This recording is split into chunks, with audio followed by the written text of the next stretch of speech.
Hello, ഇന്നത്തെ കഥയിലേക്ക് എല്ലാവർക്കും സ്വാഗതം. അങ്ങനെ നാനയെ കണ്ടെത്തിയ സന്തോഷത്തിലാണ് മൂർത്തിയും അതുപോലെ തന്നെ വസുന്ധരയുള്ളത്. അവർ ഒരുപാട് കാര്യങ്ങൾ നാനയ്ക്ക് പറഞ്ഞു കൊടുക്കുന്നുണ്ട്. അതോടൊപ്പം തന്നെ അത്രയും കഷ്ടപ്പെട്ടിട്ടാണ് ആദർശിനെ വളർത്തി വലുതാക്കിയത് ദേവയാനി. അതിൻ്റെ ആ ഒരു പൊസസീവും കാര്യങ്ങളൊക്കെയാണെന്നൊക്കെ പറഞ്ഞു കൊടുക്കുകയാണ്. പക്ഷേ നിങ്ങൾക്കിടയിൽ ഒരു കുഞ്ഞ് ജനിച്ചാൽ തീരുന്ന പ്രശ്നങ്ങളേ ഉള്ളൂ എന്ന് പറഞ്ഞു കൊടുക്കുകയാണെങ്കിലും നാന ചിന്തിക്കുന്നുണ്ട്. ഭർത്താവ് കിടക്കയിലും ഭാര്യ നിലത്തും കിടക്കുന്ന സമയത്ത് എങ്ങനെ കുഞ്ഞുങ്ങളുണ്ടാവും, അതെങ്ങനെ ഇവരോട് പറയുമെന്നൊക്കെ ഇങ്ങനെ ചിന്തിക്കുകയാണ്. അപ്പോഴാണ് ആദർശ് അങ്ങോട്ടേക്ക് വരുന്നത്. അപ്പം ആദർശ് നേരെ വന്നപ്പോൾ തന്നെ പറയുന്നുണ്ട്, എല്ലാവരെയും വിഷമത്തിലാഴ്ത്തിക്കൊണ്ട് നീ ഇവിടെ എന്തെടുക്കുകയായിരുന്നു എന്നൊക്കെ ചോദിച്ച് ദേഷ്യത്തോടെയാണ് ആദർശ് വരുന്നത്. അപ്പം നയനെ അതേപോലെ തന്നെ തിരിച്ചടിക്കുകയാണ്. എനിക്ക് മനസ്സമാധാനം വേണമായിരുന്നു, അതുകൊണ്ടാണ് ഇവിടെ വന്ന് നിൽക്കുന്നത്. അപ്പോൾ ആദർശ് ചൂടായിക്കൊണ്ട് തന്നെ പറയുന്നുണ്ട്, എൻ്റെ മുത്തശ്ശനും മുത്തശ്ശി ഉൾപ്പെടെ ആരും ഒരാൾ പോലും ഇന്നലെ ഉറങ്ങിയിട്ടില്ല, എന്നിട്ട് ഒരു കുറ്റബോധം ഇല്ലാതെ സംസാരിക്കുന്നോ നിന്നെ ഞാൻ എന്നൊക്കെ പറഞ്ഞിട്ട് അവളെ തല്ലാൻ വേണ്ടി കയ്യോങ്ങാണ്. അപ്പോഴേക്കും മൂർത്തി ഇടപെടുന്നുണ്ട്, തൊട്ടു പോകരുത് മോളെ.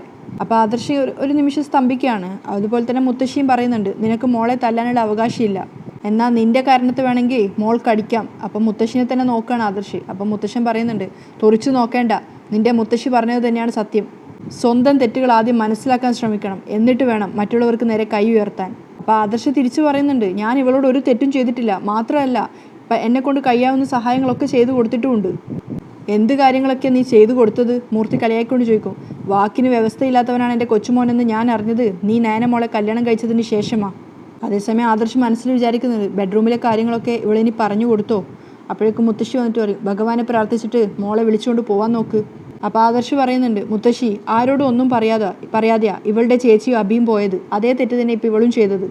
അവൾ പിന്നെ അബിക്കൊപ്പം പോയതെന്നെങ്കിലും പറയാം, ഇവളോ ഒറ്റയ്ക്ക് ഇറങ്ങി പോവല്ലായിരുന്നോ? ഇവളെ ആരെങ്കിലും പിടിച്ചുകൊണ്ട് പോയിട്ടുണ്ടായിരുന്നെങ്കിലോ? അപ്പം മുത്തശ്ശൻ പറയുന്നുണ്ട്, ഒറ്റയ്ക്ക് ഇറങ്ങിപ്പോയത് മറ്റെവിടേക്കുമല്ല, അമ്പലനടയിലേക്കാണ്.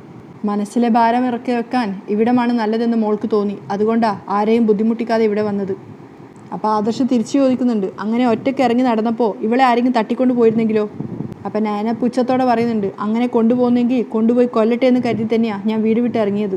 ആദർശിന് ശരിക്കും നാനയെ തല്ലാനുള്ള ദേഷ്യം ഉണ്ടായിരുന്നു. അപ്പോഴേക്കും മൂർത്തി പറയുന്നുണ്ട്, കണ്ടല്ലോ, അത്രയ്ക്ക് സംഘർഷമുണ്ട് മോളുടെ മനസ്സിൽ.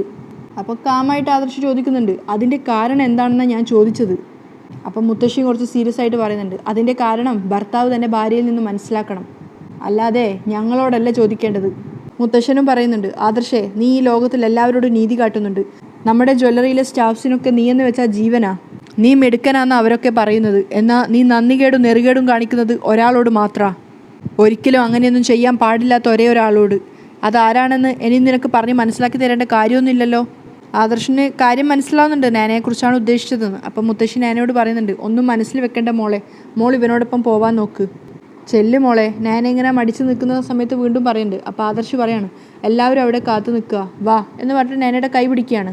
അപ്പം മുത്തശ്ശൻ പറയുന്നുണ്ട്, ഇനി ഇതിൻ്റെ പേര് നീ മോളെ വേദനിപ്പിക്കരുത്. അപ്പോൾ ആദർശ് തിരിച്ചു പറയാണ്, മറ്റുള്ളവരുടെ വേദന ആർക്കും അറിയണ്ട, വാ എന്നും പറഞ്ഞ് നാനയുടെ കൈയും പിടിച്ച് ആദർശ് പോവുകയാണ്. അപ്പം മുത്തശ്ശനോട് ചോദിക്കുന്നുണ്ട്, ഇവരെ ഇനി എങ്ങനെയാണ് ഒന്ന് സ്നേഹിപ്പിക്കുന്നത്? അപ്പം മൂർത്തി ആലോചിക്കുകയാണ് ആ അസുഖം വന്ന സമയത്ത് ആദർശ് കൊടുത്ത വാക്കിനെ കുറിച്ച്. മുത്തശ്ശൻ എന്തു പറഞ്ഞാലും ഞാൻ അനുസരിച്ചോളാം, എങ്കിൽ വാക്ക് മാറ്റരുത് കേട്ടോ. ഇല്ല എങ്കിൽ നീ ജീവിച്ചിരിക്കുന്നിടത്തോളം കാലം നിനക്കൊപ്പം നിൻ്റെ ഭാര്യ ഉണ്ടാവണം. അത് കേൾക്കുന്ന സമയത്ത് ആദർശ് ചെറുതായിട്ടൊന്ന് ഷോക്കാവുകയാണ്. അപ്പം മൂർത്തി പറയുന്നുണ്ട്, ഞാൻ മരിച്ചാലും എനിക്ക് വീട് വിട്ട് പോകാനൊന്നും പറ്റില്ല. എൻ്റെ ആത്മാവ് ഈ വീടിന് ചുറ്റും ഉണ്ടാവും. അതുകൊണ്ടാണ് ഞാൻ പറഞ്ഞത്, നിങ്ങൾ രണ്ടാളും ജീവിച്ചിരിക്കുന്നിടത്തോളം ഒന്നിച്ചുണ്ടാവണമെന്ന്. മുത്തശ്ശ, ഒന്നിച്ചുണ്ടാവണമെന്ന് പറയുമ്പോൾ അത് പരസ്പരം തല്ലുകൂടി കാലം കഴിക്കണം എന്നല്ല, സ്നേഹത്തോടെ ഒത്തൊരുമയോടുകൂടി മുന്നോട്ട് പോകണം. അന്ന് ആദർശ് തന്ന വാക്കിനെ കുറിച്ചാണ് മൂർത്തി ആലോചിക്കുന്നത്. എന്നിട്ട് വസുന്ധരയോട് പറയുന്നുണ്ട്, ഇത്ര വെറുപ്പ് നയനമോളോട് നമ്മുടെ കൊച്ചുമോനുണ്ടെന്ന് ഞാൻ കരുതിയില്ല. അതിനുശേഷം ക്ഷേത്രത്തിനകത്ത് കയറി പ്രാർത്ഥിക്കുകയാണ് രണ്ടുപേരും. അപ്പോഴേക്കും ആ പൂജാരി അങ്ങോട്ടേക്ക് വരുന്നുണ്ട്. അവർക്ക് രണ്ടുപേർക്കും പ്രസാദം കൊടുത്തതിന് ശേഷം അയാൾ പറയുന്നുണ്ട്, എന്തോ ഒരു വലിയ വിഷമം ആ കുട്ടിക്കുണ്ടെന്ന് എനിക്ക് തോന്നി, അതുകൊണ്ടാണ് ഞാൻ അങ്ങോട്ട് വരാതിരുന്നത്. എല്ലാം കാരണവന്മാരായിട്ട് സംസാരിക്കട്ടെ എന്ന് കരുതി. അപ്പോഴേക്കും മൂർത്തി പറയുന്നുണ്ട്, അവരുടെ ബന്ധം ഒന്ന് നന്നായി പോവാൻ തിരുമേനി ഒന്ന് പ്രാർത്ഥിക്കണം. അപ്പോൾ അയാളും പുഞ്ചിരിച്ചുകൊണ്ട് പറയുന്നുണ്ട്, ആ എനിക്കവരുടെ എല്ലാ കാര്യങ്ങളും അറിയാലോ, നിങ്ങൾ രണ്ടുപേരും വിഷമിക്കേണ്ട. ഈശ്വരനല്ലാതെ അവരെ വേറെ ആർക്കും പിരിക്കാൻ ഒക്കില്ല, ഇനി അവർ വിചാരിച്ചാൽ പോലും സാധിക്കില്ല. അപ്പം മൂർത്തിയും പറയുന്നുണ്ട്, ഞങ്ങൾക്കും അങ്ങനെ തോന്നിയിട്ടുണ്ട്, എങ്കിലും അടിക്കടി ഓരോ പ്രശ്നങ്ങൾ ഉണ്ടാവുക. അപ്പോൾ തിരുമേനി പറയുന്നുണ്ട്, അതൊക്കെ കുറച്ചു കാലം കൂടി ഉണ്ടാവും. അവർ തമ്മിൽ പരസ്പരം സ്നേഹിച്ചു തുടങ്ങിയാൽ പിന്നെ ആ സ്നേഹം ഒരിക്കലും നിൽക്കില്ല. സാറിൻ്റെ കൊച്ചുമോൻ വളരെ നല്ല സ്വഭാവമുള്ളൊരു പയ്യനാണ്, അതിനേക്കാളും നല്ല കുട്ടിയാണ് നയന. അത് ആ കുട്ടി അരികിലേക്ക് വരുമ്പോഴൊക്കെ അറിയാം. നല്ലൊരു കുടുംബജീവിതം ഉണ്ടാവുന്നതിന് മുമ്പ് ആണിൻ്റെയും പെണ്ണിൻ്റെയും ഇടയിൽ പ്രശ്നങ്ങളൊക്കെ ഉണ്ടാവാം. അത് അവരുടെ ബന്ധം ദൃഢമാവാൻ വേണ്ടി ദൈവം തന്നെ കൊടുക്കുന്നതാണെന്ന് കരുതി നമ്മൾ സമാധാനിക്കുന്നതാണ് നല്ലത്. തിരുമേനി പോയതിനു ശേഷവും മൂർത്തി ദൈവത്തിനോട് പ്രാർത്ഥിക്കുകയാണ്. ഇന്നോ നാളെയോ എന്ന് വിചാരിച്ചിട്ടാണ് ജീവിച്ചിരിക്കുന്നത്. ഇതൊക്കെ അറിഞ്ഞിട്ടും എൻ്റെ കൊച്ചുമോൻ എന്നെ അനുസരിക്കാത്തതാണ് ഏറ്റവും വലിയ സങ്കടം. അവനും അവൻ്റെ ഭാര്യയ്ക്കും നല്ലൊരു കുടുംബജീവിതവും ദീർഘായുസ്സും കൊടുക്കണേ എൻ്റെ ഭഗവാനെ. അതേസമയം അനന്തപുരിയിൽ നവ്യ ഒരു ഭാഗത്ത് ഇങ്ങനെ ടെൻഷൻ അടിച്ച് നടക്കുകയാണ്. അതേസമയം കനക ഗോവിന്ദൻ്റെ നെഞ്ചിൽ തോളിൽ തലവെച്ച് കിടന്ന് സങ്കടത്തോടെ പറയാണ്, ഗോവിന്ദേട്ടാ, നമ്മുടെ മോൾക്ക് എന്തോ സംഭവിച്ചിട്ടുണ്ട്. അതാണ് ആരോടും ഒന്നും പറയാതെ ആദർശ് മോൻ്റെ മുത്തശ്ശനും മുത്തശ്ശിയും ഇവിടെ നിന്ന് ഇറങ്ങിപ്പോയത്. അവരിങ്ങനെ പൊട്ടി കരയാണ്. എന്നിട്ട് പറയുന്നുണ്ട്, എനിക്കിനി മരിച്ചാൽ മതി എന്നും പറഞ്ഞ് എഴുന്നേൽക്കുമ്പോഴേക്കും നവ്യ പിടിച്ചു വെക്കാണ്. എന്താ അമ്മ ഇത്? അപ്പോൾ കനക ആ ദേഷ്യം മൊത്തം നവ്യോട് തീർക്കുകയാണ്. വിട്, എനിക്കറിയാം നിനക്കൊരിക്കലും ഒരു സങ്കടം ഉണ്ടാവില്ല അവൾക്ക് എന്ത് സംഭവിച്ചാലും. എന്നാൽ അതുപോലെയല്ല എൻ്റെയും ഗോവിന്ദേട്ടൻ്റെയും കാര്യം. ഒരു കുടുംബത്തെ മുഴുവൻ താങ്ങി നിർത്തിയത് കല്യാണം കഴിയുന്നത് വരെ എൻ്റെ മോളാ. ഇപ്പം പോലും ഒരു ആവശ്യം വന്നാൽ ഓടി വരും എൻ്റെ മോള്. എന്നിട്ട് അവർ കരഞ്ഞുകൊണ്ടേ ഇരിക്കുകയാണ്. എന്നിട്ട് പിന്നെയും പറയുന്നുണ്ട്, ഇതുപോലൊരു മോളെ ലോകത്ത് ആർക്കും കിട്ടിക്കാണില്ല. സ്വന്തം കാര്യം ഇതുവരെ എൻ്റെ മോള് നോക്കിയിട്ടില്ല. മറ്റുള്ളവർക്ക് വേണ്ടിയിട്ട് എൻ്റെ മോള് ജീവിച്ചിട്ടുള്ളൂ. അതുകൊണ്ട് എൻ്റെ മോളുടെ നഷ്ടം എനിക്ക് താങ്ങാൻ പറ്റില്ല ഗോവിന്ദേട്ടാ എന്നും പറഞ്ഞ് അവർ പൊട്ടിക്കരയാണ്. അപ്പോൾ ജലജ പുച്ഛത്തോടെ പറയുന്നുണ്ട്, ഇവിടെ ആരോ അവളെ കൊന്നതുപോലെയാണല്ലോ നീ സംസാരിക്കുന്നത്. അവളെ ആനയാണ് ചേനയാണ് എന്നൊന്നും പറഞ്ഞിട്ട് ഒരു കാര്യമില്ല. പെൺകുട്ടികളായാലേ കുറച്ച് മര്യാദ വേണം. ഒന്ന് വീട്ടിലുള്ളവരോട് പറഞ്ഞിട്ട് പോകാനുള്ള സാമാന്യ മര്യാദ കാണിക്കാത്തവള് വലിയ സംഭവമാണെന്നൊന്നും നീ എഴുന്നള്ളിക്കണ്ട. അപ്പോഴേക്കും ജലജയ്ക്ക് നേരെ കൈ തൊഴുതുകൊണ്ട് കനക പറയുന്നുണ്ട്, എൻ്റെ ജലജയെ ഞാൻ വഴക്കിടാനൊന്നും വന്നതല്ല. എനിക്ക് എൻ്റെ കുഞ്ഞിനെ ഒന്ന് കണ്ടാൽ മാത്രം മതി. അപ്പോഴേക്കും ജലജ പറയുന്നുണ്ട്, അങ്ങനെ കാണണമെന്ന് അവൾക്കും തോന്നണ്ടേ? ഏട്ടത്തി ഒന്ന് ആലോചിച്ച് നോക്ക് ഏട്ടത്തി, എത്ര നേരമായി അവൾക്ക് വേണ്ടി നമ്മൾ അന്വേഷണം തുടങ്ങിയിട്ട്. അപ്പോഴേക്കും ജാനകിയും പറയുന്നുണ്ട്, ഇനി പോലീസിൽ അറിയിക്കാതെ രക്ഷയില്ല ഏട്ടത്തി. അപ്പോൾ ദേവയാനി ദേഷ്യത്തോടെ പറയും, പോലീസ് കയറാത്ത വീടായിരുന്നു. അതിനുശേഷം ഗോവിന്ദനെയും കനകയെ നോക്കിക്കൊണ്ട് പറയും, ഇനി അങ്ങനെ ഒരു പേരുദോഷം കൂടിയായി. അപ്പോൾ ജലജ ഒന്നും കൂടി അരികേറ്റി കൊടുക്കുകയാണ്. അല്ലെങ്കിലും പേരുദോഷം കേൾപ്പിച്ചിട്ടാണല്ലോ അനന്തപുരിയിലെ 2 കൊച്ചുമക്കളും ഇവളുടെ പെൺമക്കളെ കെട്ടിയത്. അതിനുശേഷം ഗോവിന്ദൻ്റെ നേരെ തിരിയിട്ട് പറയും, നിങ്ങൾ എന്തൊരു അച്ഛനാടോ, ഇങ്ങനെയാണോ പെൺമക്കളെ വളർത്തേണ്ടത്? അപ്പോൾ ഗോവിന്ദ സങ്കടത്തോടെ പറയും, തർക്കിക്കാനൊന്നും ഞാനില്ല, ഇതിനൊന്നും മറുപടി പറയാനും എനിക്കറിയില്ല. ഞങ്ങൾ അച്ഛനമ്മമാർ പോലും പകർത്താൻ ആഗ്രഹിക്കുന്ന സ്വഭാവമാണ് നയന മോളുടേത്. കനക പറഞ്ഞതുപോലെ മോളെ വേദനിപ്പിച്ചാലും മറ്റുള്ളവരെ മോള് വേദനിപ്പിക്കാറില്ല. പക്ഷെ പുച്ഛത്തോടു കൂടിയാണ് ദേവയാനിയും ജലജ ഇത് കേട്ട് നിൽക്കുന്നത്, നയനാപുരാണം എന്നൊക്കെ പറയുന്നത് പോലെ. അപ്പോൾ അയാൾ വീണ്ടും സങ്കടത്തോടെ പറയാണ്, അങ്ങനെയുള്ള മോള് ആരോടും പറയാതെ പോയി എന്നൊക്കെ പറഞ്ഞാൽ എന്താ സംഭവിച്ചതെന്നറിയാൻ ഒരാകാംക്ഷ കാണില്ലേ? അപ്പോൾ ജലജ പുച്ഛത്തോടെ പറയും, ഞങ്ങൾക്കേ അങ്ങനെ ഒരു ആകാംക്ഷയും ഇല്ല. അവൾക്ക് സാമർത്ഥ്യം കുറച്ച് കൂടുതലാണ്, അതുകൊണ്ടാണ് രാത്രിയിൽ അലിഞ്ഞു തിരിയാൻ പോയത്. അപ്പം കനക കരയാണ്. ജാനകി പറയുന്നുണ്ട്, സ്വന്തം മോളെ കാണാതെ ഒരു വിഷമത്തിൽ അച്ഛനും അമ്മയും എന്തെങ്കിലുമൊക്കെ പറയുമ്പോൾ ഇങ്ങനെയൊന്നും തിരിച്ച് പറയരുത് ജലജയെ. അപ്പോൾ ജലജ പറയുമല്ലോ, പറയിപ്പിക്കുമല്ലേ. അവളെ കാണാതായതിൽ എല്ലാവർക്കും ഉണ്ട് വിഷമം. അതിന് നമ്മളെ കുറ്റപ്പെടുത്തി സംസാരിക്കുന്നത് എന്തിനാ? അപ്പോൾ അതിന് മറുപടിയൊന്നും പറയാതെ കനക വീണ്ടും ഗോവിന്ദനെ നേരെ തിരിഞ്ഞ് കരയാണ്. അതേസമയം നവ്യ മനസ്സിൽ വിചാരിക്കും, അവളെ രണ്ടും കൂടെ തലയിൽ വെച്ച് കൊണ്ട് നടക്കുകയായിരുന്നു. അവൾ ഇനി വരാതിരുന്നാൽ മതിയായിരുന്നു. അങ്ങനെയെങ്കിൽ അവളുടെ സ്ഥാനം എനിക്ക് കിട്ടിയേനെ.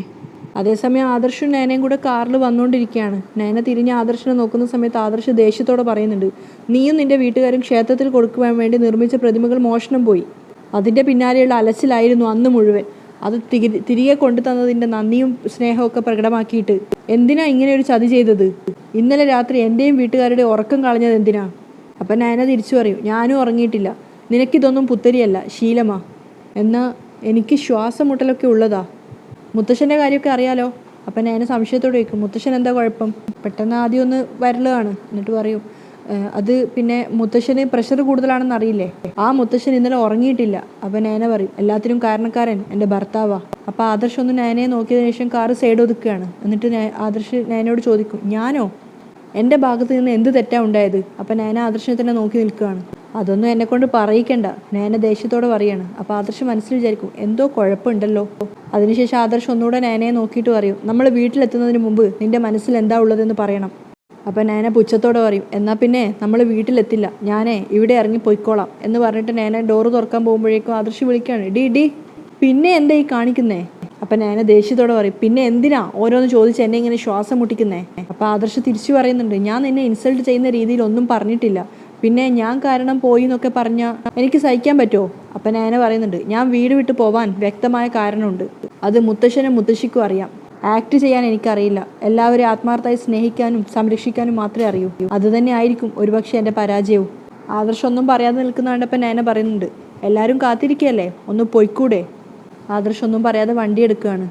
കനക വീണ്ടും കരഞ്ഞുകൊണ്ട് പറയുന്നുണ്ട്, മോള് തിരിച്ചു വന്നില്ലെങ്കിൽ നമുക്കിനി വീട്ടിലോട്ട് പോവണ്ട, ഏതെങ്കിലും അമ്പലനടയിലേക്ക് പോവാം, മോളെ കണ്ടു കിട്ടുന്നത് വരെ അവിടെ പ്രാർത്ഥിച്ചിരിക്കാം, മോളില്ലാതെ എനിക്ക് ജീവിക്കാൻ പറ്റില്ല എന്നൊക്കെ പറഞ്ഞ ഒരു പൊട്ടിക്കരയാണ്. അബിക്കും നവ്യക്കൊക്കെ ദേഷ്യം വരുന്നുണ്ട്. അപ്പോൾ ജലജ വീണ്ടും പറയാണ്, മറ്റു 2 മക്കളുണ്ടല്ലോ, അവരെ പറ്റി നീ ഒന്നും പറയുന്നത് കേൾക്കുന്നില്ലല്ലോ കനകെ, അവരൊന്നും നിന്റെ മക്കളല്ലേ? അതിന് മറുപടി ഒന്നും പറയാതെ കനക പൊട്ടിക്കരയാണ്. അപ്പോഴേക്കും അബി പറയുന്നുണ്ട്, പറയാൻ പറ്റില്ല അമ്മേ, ചിലപ്പോൾ മക്കളായിരിക്കില്ല, ഇവളുമാരുടെ അമ്മയല്ലേ, അതുകൊണ്ട് എന്ത് വേണമെങ്കിലും സംഭവിക്കാം. ആരും മറുപടി ഒന്നും പറയുന്നില്ല. അപ്പോഴേക്കും കാറിൻ്റെ ഹോൺ കേൾക്കുമ്പോൾ ജയൻ പറയുന്നുണ്ട്, ആദർശ് വന്നെന്നാ തോന്നുന്നത്. അപ്പോൾ കനക പ്രാർത്ഥിക്കുകയാണ്, അയ്യോ നയന മോളും കൂടെ വന്നാൽ മതിയായിരുന്നു. അപ്പോഴേക്കും ആദർശ് സ്റ്റെപ്പ് കയറിയിട്ട് ഫ്രണ്ടിലെത്തുന്നുണ്ട്. അപ്പോൾ ആദർശിൻ്റെ കൂടെ തന്നെ നയനയും കാണുന്ന സമയത്ത് നവ്യ അഭിയൊക്കെ ഞെട്ടുകയാണ്. പക്ഷേ ദേവയാനിക്കൊക്കെ ദേഷ്യമാണ് വരുന്നത്. എല്ലാവരും നയനയുടെ വരവ് നോക്കി നിൽക്കുകയാണ്. നയന അടുത്തെത്താനാകുമ്പോഴേക്കും കനക വേഗം എഴുന്നിട്ട് നയന മോള് എന്നൊക്കെ പറഞ്ഞ് സന്തോഷം പ്രകടിപ്പിക്കുകയാണ്. നയന മോളെ, നീ എവിടെയായിരുന്നു ഇത്ര നേരം? അപ്പം ഗോവിന്ദനും ചോദിക്കുന്നുണ്ട്, ആരോടും പറയാതെ മോളെ എങ്ങോട്ടാണ് പോയത്? അങ്ങനെയൊന്നും മോള് ചെയ്യുന്നതല്ലല്ലോ. അപ്പോഴേക്കും ദേവയാനി പറയുന്നുണ്ട്, ഇവളെ എവിടെ പോയി എന്തിനു പോയി എന്നൊക്കെ അറിഞ്ഞിട്ടാവാം ബാക്കി സംസാരം. അപ്പോഴേക്കും ആദർശ് പറയുന്നുണ്ട്, നമ്മുടെ കുടുംബക്ഷേത്രത്തിലുണ്ടായിരുന്നു, അത് അറിഞ്ഞിട്ടാണ് മുത്തശ്ശിയും മുത്തശ്ശനൊക്കെ കൂടെ അങ്ങോട്ട് പോയത്. അപ്പോഴേക്കും ജലജ പറയുന്നുണ്ട്, നിന്നെ കാണാതായത് മുതൽ ഈ നിൽക്കുന്ന 2 സാധനങ്ങളെ ഞങ്ങളെ കൊന്ന് കൊലവിളിക്കുകയായിരുന്നു, ഞങ്ങൾ നിന്നെ അപായപ്പെടുത്തി എന്നൊക്കെയാണ് ഇവർ പറഞ്ഞത്. അപ്പോഴേക്കും ദേവയാനിയും പറയുന്നുണ്ട്, നിന്നെ കാണാത്തതിന് പോലീസിലേക്ക് അന്വേഷിക്കാൻ വേണ്ടി കേസ് കൊടുക്കേണ്ട അവസ്ഥയിലായിരുന്നു ഞങ്ങൾ. കുറച്ചുകൂടി കഴിഞ്ഞിരുന്നെങ്കിൽ അങ്ങനെ ഒരു അപമാനം കൂടി ഈ കുടുംബത്തിനുണ്ടായേനെ. അപ്പോൾ ജലജ പറയുന്നുണ്ട്, ഇപ്പോൾ നിനക്കൊന്നും പറയാനില്ലേ കനകേ? അപ്പോൾ കനക പറയും, ഞാൻ എല്ലാത്തിനും മാപ്പ് ചോദിക്കുക, മക്കളെ സ്നേഹിക്കുന്ന അച്ഛനും അമ്മയ്ക്കും ഇതുപോലൊരു ഘട്ടത്തിൽ ഇതേ പറയാൻ പറ്റൂ, പറഞ്ഞതൊക്കെ നിനക്ക് തിരിച്ചെടുക്കാൻ പറ്റുമോ? അപ്പോൾ കനക തലതാഴ്ത്തുകയാണ്. അപ്പോൾ ദേവയാനി പറയുന്നുണ്ട്, ഇന്നലെ മുതൽ നീ ആയിരുന്നു ഈ വീട്ടിലെ താരം, നീയാണ് പൂജകൾ ചെയ്തത്, എല്ലാ മത്സരത്തിലും നീ ഒന്നാമതെത്തി, അങ്ങനെ സന്തോഷത്തോടെ നിന്റെ അച്ഛനെ അമ്മയെ നീ വീട്ടിലേക്ക് പറഞ്ഞു വിട്ടു, എന്നിട്ട് നീ എന്തിനാ അമ്പലത്തിലേക്ക് പോയത്? അപ്പോൾ ജലജ പറയും, അമ്പലത്തിലേക്ക് തന്നെയാണ് പോയതെന്ന് ആർക്കറിയാം, എവിടെയെങ്കിലും ചുറ്റിത്തിരിഞ്ഞിട്ട് അവസാനം അമ്പലത്തിൽ ചെന്നിരുന്നതാണോ എന്ന് ആർക്കറിയാം. അപ്പം ഞാൻ ജലജയോട് പറയുന്നുണ്ട്, ഞാൻ അമ്പലത്തിലേക്ക് തന്നെയാണ് പോയത്, എൻ്റെ മനസ്സിന് നല്ല ഭാരം ഉണ്ടായിരുന്നു, അത് ഇറക്കി വെക്കാൻ നല്ല സ്ഥലം അമ്പലമാണെന്ന് തന്നെ തോന്നി, അതുകൊണ്ട് അവിടെ പോയി ഇരുന്നത്. അപ്പോൾ ദേവയാനി പറയുന്നുണ്ട്, എടി, സാമൂഹ്യ വിരുദ്ധർക്ക് അമ്പലം എന്നോ പള്ളി എന്നോ ഒന്നൊന്നും ഇല്ല, നീ അങ്ങനെ ആരുടെയെങ്കിലും കണ്ണിപ്പെട്ടിരുന്നെങ്കിൽ പിന്നെ ഈ നിൽക്കുന്ന നിന്റെ അച്ഛനും അമ്മയും ഇല്ലാത്ത കഥകൾ ഉണ്ടാക്കിയേനെ. ജലജ പറഞ്ഞതുപോലെ അനന്തപുരിക്കാർ നിന്നെ കൊന്നെന്ന് വരെ പറഞ്ഞേനെ. അപ്പോൾ ജലജ പറയുന്നുണ്ട്, ഇപ്പം തന്നെ പറഞ്ഞു കഴിഞ്ഞല്ലോ. നേരം കനക പറയും, അങ്ങനെയൊന്നും ഞാൻ പറഞ്ഞിട്ടില്ല, പക്ഷേ എന്തെങ്കിലും ഒരു കാരണമില്ലാതെ എൻ്റെ മോൾ ഇവിടുന്ന് പോവില്ലെന്ന് എനിക്കറിയായിരുന്നു, അതുകൊണ്ടാണ് മോളെ കാണാത്തതിലുള്ള സങ്കടത്തിൽ ഞങ്ങൾ എന്തൊക്കെയോ വിളിച്ചു പറഞ്ഞത്. അപ്പോഴേക്കും നവ്യ ചേച്ചിയാവുന്നുണ്ട്, നിനക്ക് എന്തിൻ്റെ സൂക്കേടാ? നീ എന്തിനാ ആരോടും ഒന്നും പറയാതെ വീട്ടിൽ നിന്ന് ഇറങ്ങിപ്പോയത്? രാത്രി സമയത്ത് ഒരു പെൺകുട്ടി ഒറ്റയ്ക്ക് പുറത്തിറങ്ങിയാൽ എന്തൊക്കെ സംഭവിക്കുന്നു നിനക്ക് അറിയില്ലേ? അപ്പം നയന പറയുന്നുണ്ട്, ഞാൻ പോയത് അമ്പലത്തിലേക്കാ, ആ അമ്പലത്തിലെ ദൈവങ്ങളെ എനിക്ക് വിശ്വാസമാണ്. അപ്പോൾ ദേവേനെ ആദർശനോട് ചോദിക്കുന്നുണ്ട്, എടാ, ഇവള് നിന്നോട് പറഞ്ഞില്ലേ എന്തിനാ അമ്പലത്തിലേക്ക് പോയതെന്ന്? ഇല്ല, ഇതുവരെ പറഞ്ഞിട്ടില്ല, ആദർശം പറയാണ്. അപ്പോഴേക്കും ദേവയാനി പറയുന്നുണ്ട്, എങ്കിലേ അത് പറഞ്ഞിട്ട് നീ അകത്തോട്ടേക്ക് കയറിയാൽ മതി. അപ്പോഴേക്കും മൂർത്തിയും വസുന്ധരയും അങ്ങോട്ടേക്ക് വരികയാണ്. മൂർത്തി ദേവയാനിയുടെ അടുത്ത് പോയിട്ട് പറയുന്നുണ്ട്, അത് ഞങ്ങളോട് മോള് പറഞ്ഞിട്ടുണ്ട്, മോളുടെ ഭാഗത്താ ന്യായം, അതുകൊണ്ട് ഈ വീട്ടിനകത്തേക്ക് മോളെ കയറ്റാതിരിക്കാൻ നിനക്കൊരു അവകാശവും ഇല്ല. അപ്പം ദേവയാനി തിരിച്ചു ചോദിക്കുന്നുണ്ട്, ഇവളുടെ ഭാഗത്താ ന്യായെങ്കിൽ അത് ഇവൾക്ക് പറഞ്ഞൂടെ? അപ്പം മുത്തശ്ശി പറയുന്നുണ്ട്, പറയാൻ പറ്റാത്ത ചില കാര്യങ്ങളുണ്ടാവും മനുഷ്യൻ്റെ ജീവിതത്തിൽ. അപ്പം ജലജ ചോദിക്കുക, എന്നിട്ടത് അച്ഛനോടും അമ്മയോടും പറഞ്ഞു എന്ന് പറഞ്ഞല്ലോ. ഞങ്ങളോട് ചിലപ്പോൾ അത് പറഞ്ഞു കാണും, അല്ലെങ്കിൽ ഞങ്ങളത് അറിഞ്ഞു കാണും. മോൾ ഈ വീട്ടിലെ മരുമകളായ ശേഷം ഈ വീട്ടിലുള്ള എല്ലാവരെയും നന്നായിട്ടാണ് നോക്കിയിട്ടുള്ളത്. ഇന്നലെ വരെ എല്ലാത്തിൻ്റെയും മുന്നിൽ മോളുണ്ടായിരുന്നു. അങ്ങനെയുള്ള മോൾക്ക് ഒരു സങ്കടം വന്നാൽ ചിലപ്പോൾ അത് സഹിക്കാൻ പറ്റിയെന്ന് വരില്ല. മൂർത്തി പറയാണ്, അവൾ വേണേ ഇത്തിരി മനസ്സമാധാനത്തിന് വേണ്ടി ദൈവങ്ങളുടെ മുന്നിൽ പോയി ഇരുന്നു എന്ന് വരും. അതിനെ ആരും ചോദ്യം ചെയ്യേണ്ട കാര്യമില്ല. അപ്പോൾ എല്ലാവരുടെയും നാവടക്കുകയാണ്. അപ്പോൾ ആദർശ് വീണ്ടും പറയാണ്, എന്നാലും ഇവൾ പോയതിൻ്റെ റീസൺ എല്ലാവരോടും പറഞ്ഞൂടെ മുത്തശ്ശ? അപ്പം മുത്തശ്ശൻ പറയും, പറയണമെന്ന് എന്താ ഇത്ര നിർബന്ധം? അപ്പോൾ ദേവയാനി പറയാണ്, അച്ഛനും അമ്മയോ എല്ലാത്തിനും ഇവൾക്ക് ഇങ്ങനെ വളം വെച്ച് കൊടുക്കുന്നേ. ഈ വീട്ടിൽ കയറാൻ അർഹതയില്ലാത്ത ഇവളുടെ അച്ഛനും അമ്മയും ഈ വീട്ടിൽ വിളിച്ചു കയറ്റി ഇത്രയും സൽക്കരിക്കുന്നത് അച്ഛനും അമ്മയും മാത്രമാണ്. അപ്പം മൂർത്തി തിരിച്ചു ചോദിക്കുന്നുണ്ട്, ഇവിടെ അവരെ വിളിച്ചു വരുത്തിയത് ആരാ? നീയല്ലേ? അപ്പോൾ ദേവയാനി തലതാഴ്ത്തുകയാണ്. അപ്പോഴേക്കും ജലജ ഇടപെടും, അത് പിന്നെ ചെക്ക് അങ്ങോട്ട് കൊണ്ടുപോയി ആദർശ് കൊടുക്കണമെന്ന് പറഞ്ഞപ്പോൾ ഈ നന്ദിയില്ലാത്ത കൂട്ടങ്ങളെ ഇങ്ങോട്ട് വിളിച്ചതല്ലേ? അപ്പോൾ കനകക്കും ഗോവിന്ദനും എന്തോ വല്ലായിക പോലെ തോന്നുകയാണ്. അപ്പോൾ മൂർത്തി തടയുന്നുണ്ട്, വാക്കുകൾ സൂക്ഷിച്ചുപയോഗിക്കണം.